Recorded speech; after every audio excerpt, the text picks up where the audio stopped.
Students, take out your book and come to page number 61. Today we will see the grammar topic prepositions. Okay, first of all, listen to the word carefully. What are we going to learn? We are going to learn about prepositions. Okay, बेटा पहले तो समझने की कोशिश करो. ये जो preposition word है, ये दो वर्ड से देखो, जैसे pre और position.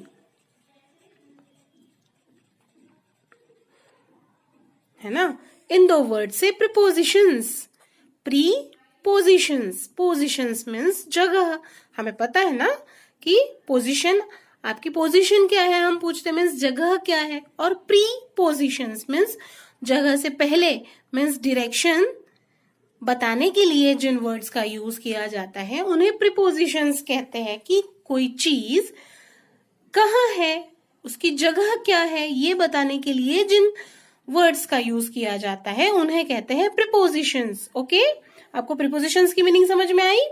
प्रीपोजिशंस मीन्स पोजीशन बताने के लिए जो वर्ड पहले, उस चीज के पहले यूज किया जाता है उसे कहते हैं प्रीपोजिशंस. प्रीपोजिशंस इकट्ठा हम उसे कहेंगे प्रीपोजिशंस.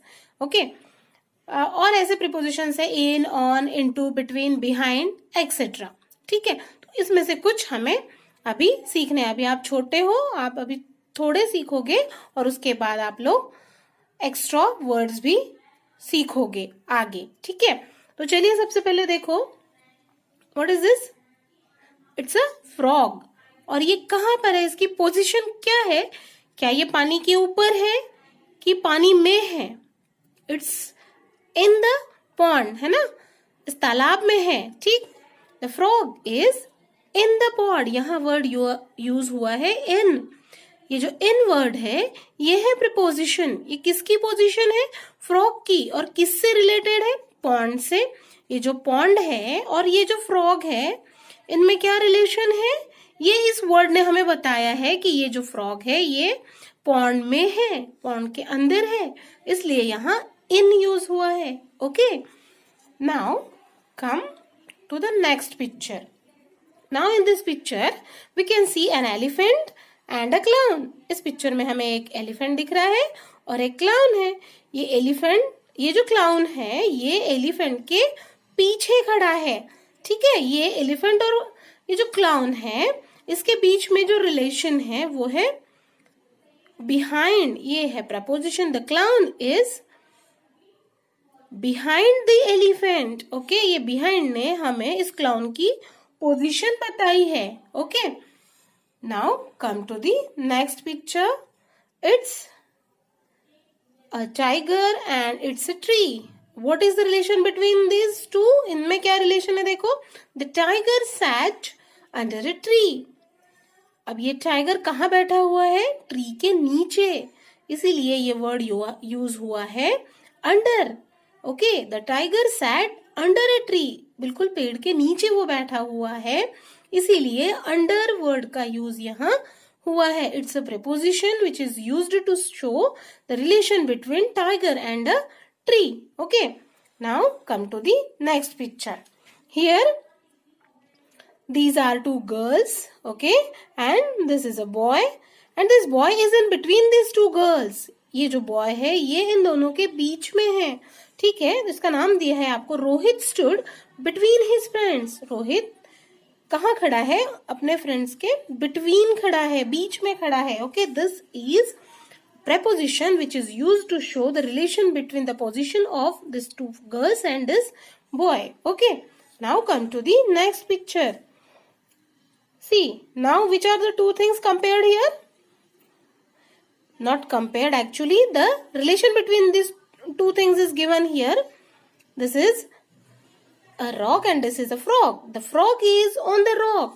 अब ये पोजीशन दी है इस फ्रॉग की, कहाँ है वो? On the rock. जब डायरेक्टली टच होता है ना कोई चीज, अगर किसी चीज को डायरेक्टली टच हुई होती है तब वहां ऑन का यूज होता है. The frog is on the rock. Okay, now come to the next picture. Now see, here we can see a girl and she is standing in front of the chair. Chair के सामने खड़ी है, इसलिए position यहाँ दिया है, देखो the girl is in front of the chair. Girl की पोजीशन दी है कि वो कहाँ है, in front of the chair. So in front of ये यहाँ प्रीपोजिशन यूज किया है। ओके, अब आप लोगों को ये समझ में आ गया होगा। अब हम पेज नंबर 62 पर जाएंगे और सीधे exercise C1। Complete the following sentences using on, in, under, in front of, between और बिहाइंड। और आप लोगों को ये पिक्चर से क्लूज भी लेना है, ठीक है। तो सबसे पहले हम देखते हैं द बुक इज। अभी देखो बुक कहाँ पर है, टेबल पर है, तो हम क्या यूज करेंगे, on.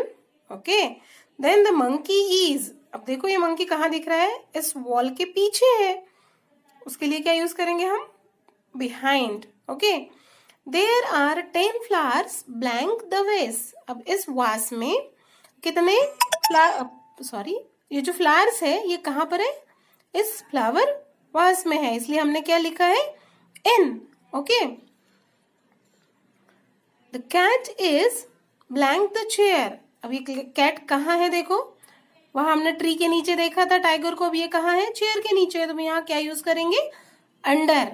Okay, then the red butterfly is. अब देखो ये रेड बटरफ्लाई कैसी इन दोनों के बीच में है, इसलिए हमने वर्ड यूज किया है preposition between. Okay, now the car is. अब ये कार कहाँ है, घर के सामने है, तो हमने लिखा है in front of the house.